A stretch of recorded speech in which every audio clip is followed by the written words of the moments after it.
Hello Watch Fam, I'm the Chirpy Panda. Today we're looking at my Seiko SNK809 that has been modded to look like this. Coming right up after this intro.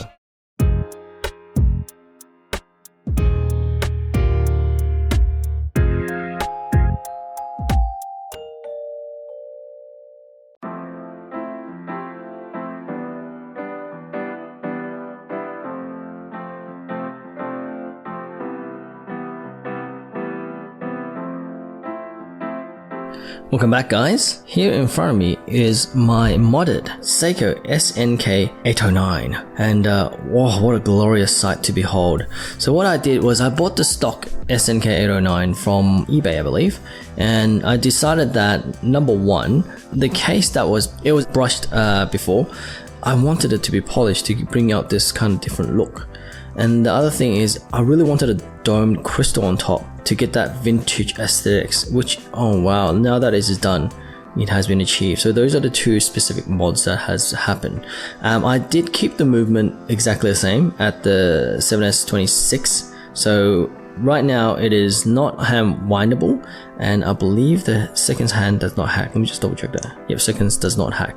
So for me to kind of get this juice up, I have to do a Seiko shuffle. Seiko shake. Is that, which one is it called? I can't remember now. Seiko shuffle. And I do this every day for 30 seconds, which is annoying. Having said that, you kind of get used to it, and if you wear it daily, it will never really run out of juice. It does have I believe it was a 40-hour power reserve, though I have yet to test that. So I'm going to do a lot of macro shots of the crystal as well as the polish. And I got this modded by Seiko Mod Australia I believe, so I'll leave the link down below for you guys to check him out. He does a lot of mods and he's like booked. Now let's look at that dome crystal if I can kind of get close enough. It is double dome, so you won't have that distortion look. Having said that, it's probably the good choice because the dial is really small and any distortion will make it harder to read. But if you really want to go for that vintage field watch vibe, you know, like going back to almost a Dirty Dozen type vibe, then just get a single dome. If you get a single dome, you will have a slight distortion. I think this is a clear, it is a sapphire dome crystal, double dome crystal, but I can't remember if there is any, I don't think there is a blue anti-reflective coating. It does have anti-reflective, but I don't believe it's blue. You see how nicely that, you can see me in the reflection. And now if I can zoom in close enough to see the polish, the finish of the polish, absolutely stunning. And since I got it back, I haven't really put it back onto the stock Seiko strap, because the Seiko strap is kind of like well, number one, is not actual solid steel, it's kind of like a steel, and also number two, it's not polished, it's like it's brushed, so it really clashes with this. So I've chucked the green NATO on it. It's got a really kind of military aesthetics, and what I'll do is I'm going to chuck it on the wrist so they can see how it looks. Oh, forgot to say, wristwatch check.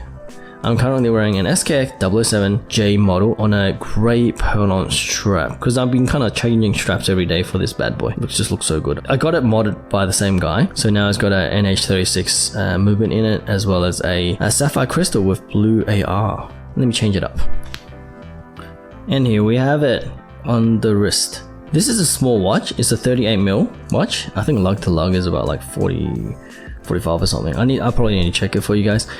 So I've got 6¼ inch wrists, so I'm very slender. My wrists are slender, I should say. And the green NATO really brings out that military field vibe, which that's exactly what I was trying to go for. I got this strap from Sydney Strap Co. Having said that, I kind of do recommend you guys checking out AliExpress and eBay, because the quality is the same, if not better, overseas, and they're generally cheaper. The only thing you need to watch out for is it takes a long time for them to arrive, so that is the only gripe I have with them. But otherwise, I've actually spent twice the cost of the watch to get it to look like this.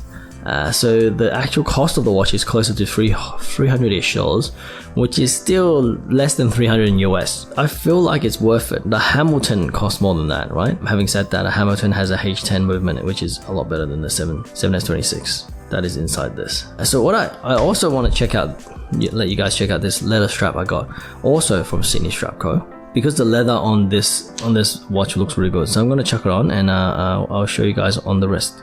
Okay guys, we are back with the kind of suede-like leather strap from Sydney Strap Co. It's a dark brown color. I don't know if it comes out on camera, and the back is very, very supple, very soft. I've been wearing this as well as the NATO strap on this watch for a while now, and I really like it. It matches the look of it. I don't know if you guys can see how like sexy it looks. Let me chuck it on the wrist. Voila! It really dresses up the watch. So before it was a NATO, and it's like filled, you know, go out and say, well, look how tight I've got it on. I can't be stopped to change it, but yeah, it's a little bit tight. The NATO was like, you know, fieldy, military style, manly, you know, ruggedness, and now this is like, oh, I can actually go put a shirt on and I can rock it. Because it dresses it up slightly. Obviously the dials are slightly too complicated to be on black tie or anything like that, but I can definitely take this to work in a suit and tie, like a business suit. Probably no further than that, and definitely in smart casual. Really changes the feel of a watch. So you can imagine how much you can do with this, such a simple, cheap automatic Seiko watch with such a intricate, nicely designed dial. So I mean, ultimately this basically is a pilot watch at the same time, because look at, it's got the Flieger Type B look on it, but I kind of treat it like a field watch. I don't know, you guys tell me, what have I got my terminology right? It does have the Flieger look, the Type B look, doesn't it? So that is my ultimate Seiko SNK809 mod, or modded SNK809. I guess if it was the ultimate, the movement should probably change to a NH36 as well, so that I can actually hand wind it, but it's going to be hard with this bloody crown. You know what I mean? It's recessed, it's really tiny. Yeah, it's really tiny. It's going to be hard. Otherwise, let's flip the camera and have some final thoughts. Welcome back, guys. So that was my kind of quick look at my modded SNK809. I'm extremely happy with this. This has been done or made possible by Seiko Mod Australia, so I thank them for that. I thank George for it specifically. That was the watchmaker that helped me, and I'm just staring at it, looking at it every day. Sometimes I just pick up the SNK and I look at it. I feel like this has been such an incredible added value to this Seiko, because this Seiko is so cheap. I got it for 120, 130. I can never remember. But either way, it is less than 100 US, probably 80-ish US dollars for a fully automatic Seiko watch of this quality. Obviously, as you see, I've kept the kind of leather band on after taking off just then. It just adds so much to it. Look at that. Look how much it adds to the watch. It's actually a completely different watch now. And the dome crystal, look at that, it's magnificent. So that's my take. I'm gonna try to learn a little bit more about watch modding and making custom watches and stuff like that moving forward. So if you're interested in that, please remember to subscribe. And I also post weekly watch reviews or watch videos, and so you can kind of keep up to date with that. And if you liked what you saw, if you liked this beautiful watch, please hit that like button. Leave me a comment and tell me what type of Seiko mods that you've done, and whether you can recommend anything else for me to do, or any other projects I can do. Moving forward, I might buy more Seikos as a base, and I'll start changing crystals and dials and hands myself, and I'll document the whole process. So if you guys want to follow and learn more about that together, because I'm obviously still learning, consider subscribing once again.